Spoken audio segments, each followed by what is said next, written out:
The 2022 Winter Olympics officially starts on Friday with the opening ceremony, but preliminary action in some events is already underway. In curling mixed doubles round robin, Canada edged Norway 7-6. Switzerland outscored Great Britain 8-7. Sweden, they got the better of the hosts, China 7-6, and the Czech Republic, they had a comfortable 8-2 win over Australia. In the men's mogul, reigning Olympic champion, Canada's Michael Kingsbury was the top performer, and his qualifying points tally was enough to see him advance directly to Saturday's final. In women's ice hockey, the Czech Republic beat host China 3-1. Canada, they really turned on the power, spanking Switzerland 21-1. Japan were 3-1 winners over Sweden, and the United States, they got the better of Finland 5-2. So that's what we have. We have a feature. Let's go right to it now.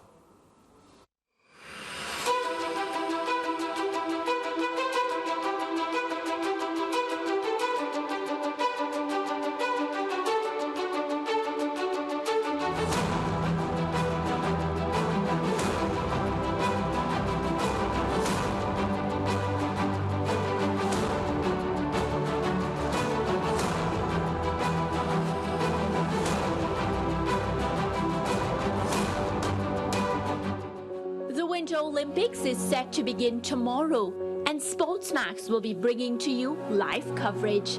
Between COVID-19 and diplomatic boycotts, it has been hard to focus on the actual Winter Olympics taking place in Beijing from February 4 to the 20th. Nevertheless, these games will have their own unique look and feel for viewers watching the events.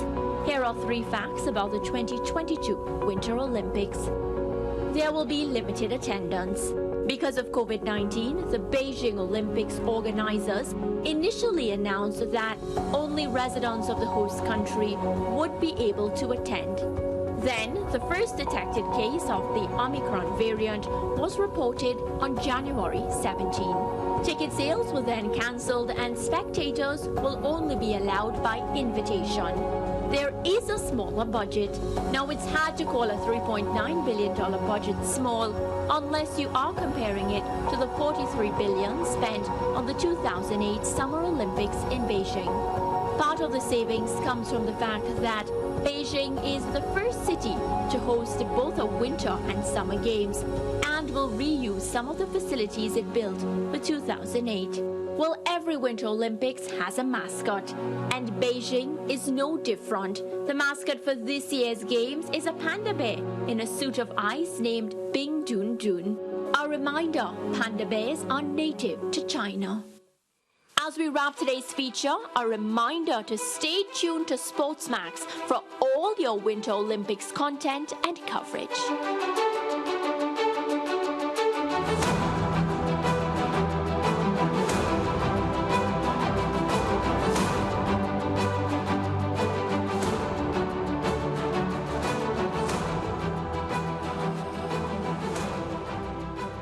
Been the dying members of the show, but we had to speak to this woman who's coming up now because she has special experience talking about the bobsledder Carrie Russell. Of course, those of you who are who know your track and field, you'll know her antecedents as a top sprinter. Carrie, the Winter Olympics in Beijing upon us now. Action is already underway. Are you kind of feeling as if, you know, you should already be out there? You should be out there on the ice right now rather than talking to us here on the SportsMax Zone at this time. I mean, for me, this Winter Games there's a lot going on. If you ask me, there's a lot going on, and pandemic hit, and then drama after drama, trauma after trauma, and at one point we didn't think we're going to the games because, I mean, we didn't have the resources, we didn't have the funds to fund the team, the squad that we want to send, and you know, everybody as the athletes, it's a dream to go to the Olympics, you understand? And this is what I've been saying to people, like China is a place that gives me good memories. And if you know, my track and field breakout career was in Beijing.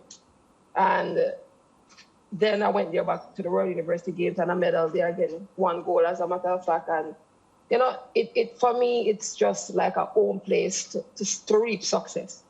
So it was something I was looking forward to. Unfortunately, as you know, I got injured in training in team selection, and that's where the downhill started to happen. And it's just one thing after the other and after the other. And the beauty of it is that I fight through it all and I push through it all. And I am proud of myself because guess what? With a broken toe, 15 stitches, I have to do emergency surgery after 4 days, get back out there within 6 weeks. I'm in a sled sliding.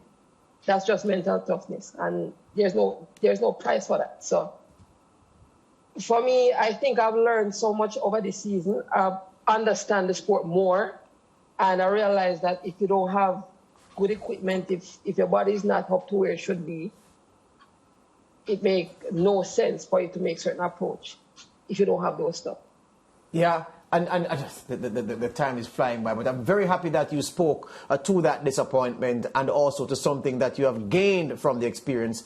Because, Carrie, the days of people from this part of the world showing up at the Winter Olympics and doing well and being treated as novelties, those days are gone. We are almost like staples. People expect to see someone from Jamaica. People expect to see someone from the Caribbean doing good things. And that's because of the work that people like yourself who've been there already and performed have done. You've set the marker, laid the foundation already. It's now to build a house that we can be proud of even more.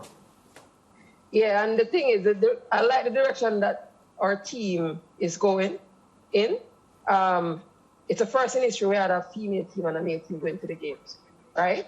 And like now I'm doing a course I'm back in school doing a grad program, and actually today I was going through a program through the course outlet, and I was looking at it, and I read something, and it's unique when you have a small nation that has no resources whatsoever to facilitate whatever we're doing, and you have a 4-man crew, a 2-man crew, and a female team there. Yeah. It's a big accomplishment. Yes. I know the direction that the Federation is heading in. Yes. And I'm sure by the Italy game in Cortina, we'll have 4-man, 2-man, 2 women, monobob, possibly 2 female squad, and skeleton men and female. I'm sure we're in that direction. It's just to have the resources to facilitate that. We're going to have it. Carrie, we'll be talking to you over the course of the Winter Olympics, so keep your phone charged so SportsMax can reach you. We're out of time today. All the best. We'll talk again very soon. All right. Thanks for having me. Good. That's Carrie Russell. Back with us on Friday's show. That's all the time we have. Mariah and Lance, they're saying goodbye in the background. Oh, here they are. Good.